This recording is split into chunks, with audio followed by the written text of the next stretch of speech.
रामपुर गांव में एक किसान हरी अपनी पत्नी रीता और पुत्र भरत के साथ बड़ी ही हंसी खुशी से रहा करता था।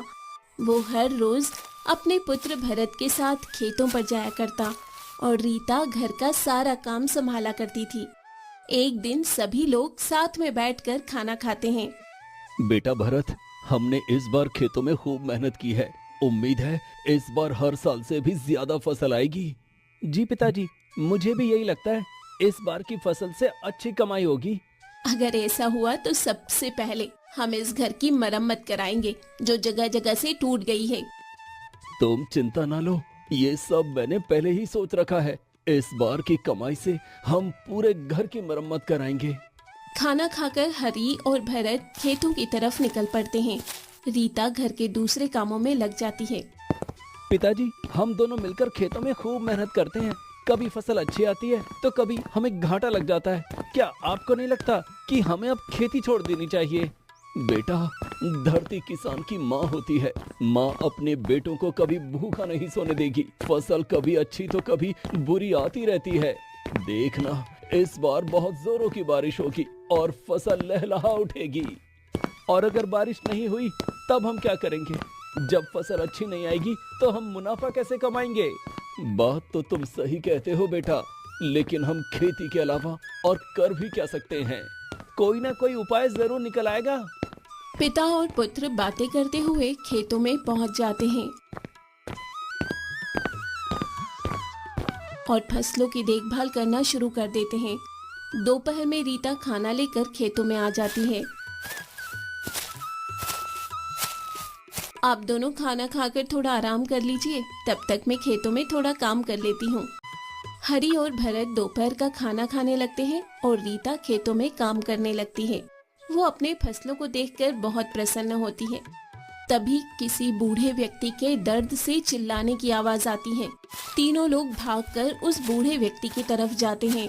बूढ़े व्यक्ति को एक सांप ने काट लिया था। इन्हें तो सांप ने काट लिया है। इन्हें जल्दी से अस्पताल ले जाना होगा।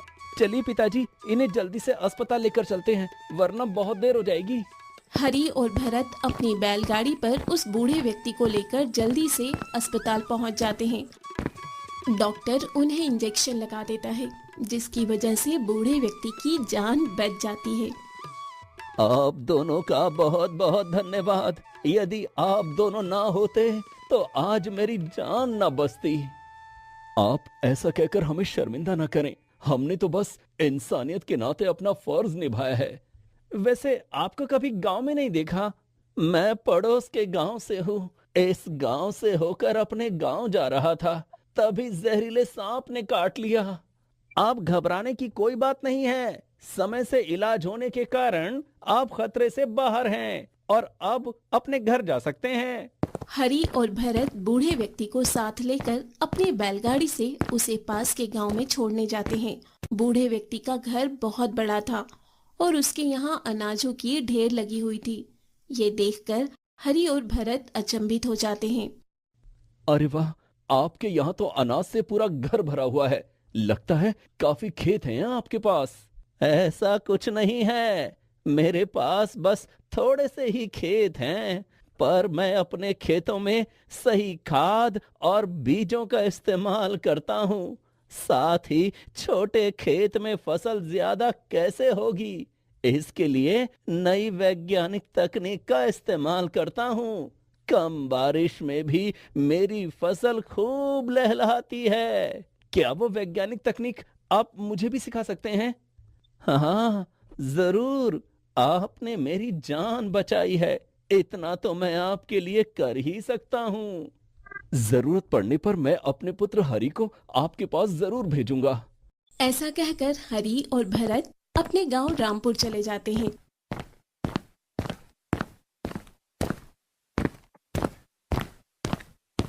और रीता को सारी बातें बताते हैं।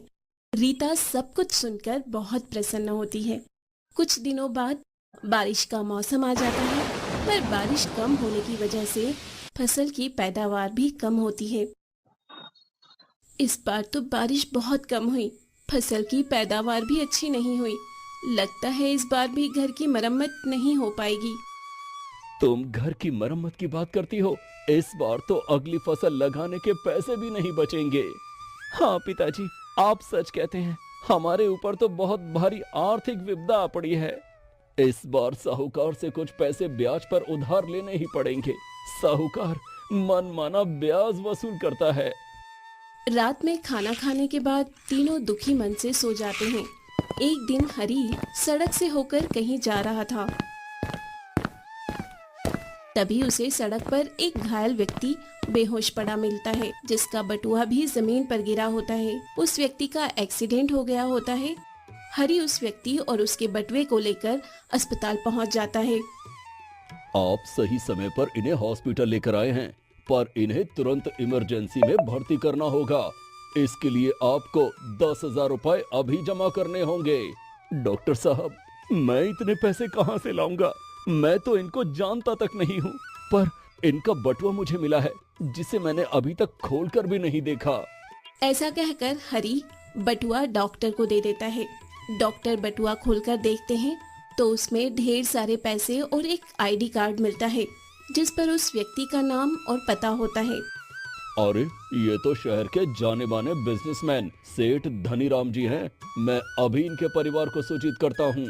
डॉक्टर सेठ धनीराम जी के घर वालों को सूचित कर देते हैं और जल्दी से उनका इलाज शुरू हो जाता है। हरी भी सेठ के होश में आने का इंतजार करने लगते हैं। इलाज की कुछ देर बाद ही सेठ धनीराम जी को होश आ जाता है। तब डॉक्टर उन्हें सारी बातें बताकर हरी से मिलवाते हैं।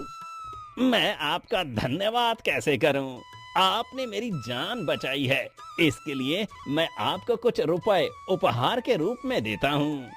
ऐसा कहकर सेठ धनीराम हरी को कुछ पैसे देने लगते हैं, पर हरी लेने से मना कर देता है। इंसान की जान से बढ़कर कोई कीमत नहीं होती। आप जीवित हैं, यही मेरे लिए बहुत है। हरी के ऐसे सुविचार सुनकर सेठ धनीराम बहुत खुश होते हैं।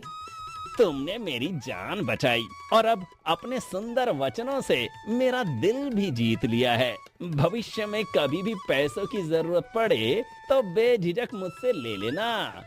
जी, आपका बहुत बहुत धन्यवाद। ऐसा कहकर हरी घर चला जाता है